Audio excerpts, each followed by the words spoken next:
জানিয়ে দেব সর্বশেষ আপডেট বাংলা সংবাদ ও শুরুতেই শিরোনাম। হাজির হয়েছে পথে ঢেউয়ের মতো লোক আসছে। সারা বাংলাদেশ জুড়ে কোটি কোটি মানুষ আজকে এই মুহূর্তের জন্য অপেক্ষা করছে।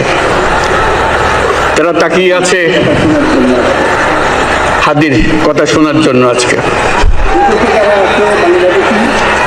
বিদেশে যারা আছে বাংলাদেশি, এই মুহূর্তে তারাও হাদির কথা জানতে চায়। প্রিয় ওসমান হাদি, তোমাকে আমরা বিদায় দিতে আসি নাই এখানে। তুমি আমাদের বুকের ভেতরে আছো এবং চিরদিন বাংলাদেশ যতদিন আছে তুমি সকল বাংলাদেশির বুকের মধ্যে থাকবে।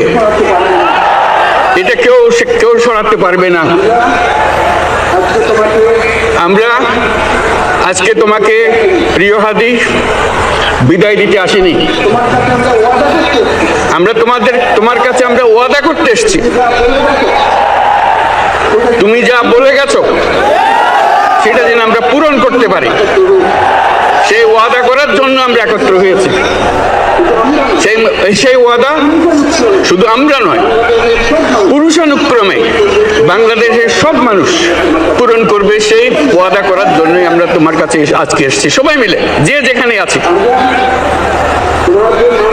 আমরা তোমার যে মানব প্রেম, তোমার যে ভঙ্গি, মানুষের সঙ্গে উঠা বসা, তোমার যে রাজনৈতিক দৃষ্টিভঙ্গি, সবাই প্রশংসা করছে। সেটা আমরা মনে প্রাণে গ্রহণ করছি, যে এটা যেন আমাদের মনে সব সময় জাগ্রত থাকে, আমরা সেটা অনুসরণ করতে পারি। তুমি আমাদেরকে এমন এক মন্ত্র কানে দিয়ে গেছো, সেই মন্ত্র বাংলাদেশের কেউ কোনোদিন ভুলতে পারবে না এবং এই মন্ত্র চিরদিন আমাদের কানে বাঁচতে থাকবে। সেই মন্ত্র বাংলাদেশের বড় মন্ত্র হয়ে আমাদের জাতির সঙ্গে সংযুক্ত থাকবে। তোমার মন্ত্র ছিল চলো বলবীর চির উন্নত মমশির। এই উন্নত মমশিরের যে মন্ত্র তুমি দিয়ে গেছো, সেটা বাংলাদেশি সন্তানের জন্মলগ্ন থেকে যতদিন সে বেঁচে থাকবে নিজের কাছে বলবে চল বলবীর চির উন্নত মমশির, আমাদের শির কখনো নত হবে না। সেই মন্ত্র তুমি আমাদেরকে দিয়ে গেছো, আমাদের সব কাজে সেটা আমরা প্রমাণ করব। আমরা দুনিয়ার সামনে মাথা উঁচু করে চলবো, কারো কাছে মাথা নত করব না। সেই মন্ত্র তুমি আমাদেরকে দিয়ে গেছো, আমরা সেটা পূরণ করে যাব। প্রিয় হাদি, তুমি নির্বাচনে অংশগ্রহণ করতে চেয়েছিলে এবং সেই নির্বাচনে অংশগ্রহণ করতে গিয়ে নির্বাচন কিভাবে করতে হয় তারও একটা প্রক্রিয়া জানিয়ে গেছে আমাদেরকে। সেই প্রক্রিয়া যেন আমরা সবাই মিলে গ্রহণ করে, যে কিভাবে প্রচারণা কার্য চালাতে হয়, কিভাবে মানুষের কাছে যেতে হয়, কিভাবে মানুষকে কষ্ট না দিয়ে তার বক্তব্য প্রকাশ করতে হয়, কিভাবে বিনীতভাবে মানুষের কাছে আসতে হয়, সবকিছু তুমি শিক্ষা দিয়ে গেছো। আমরা এই শিক্ষা গ্রহণ করলাম, আমরা এই শিক্ষা চালু করতে চাই। আমরা সবাই আমাদের জীবনে আমাদের রাজনীতিকে এই পর্যায়ে নিয়ে আসতে চাই, যাতে হাদি আমাদের জীবনে স্পষ্টভাবে জাগ্রত থাকে।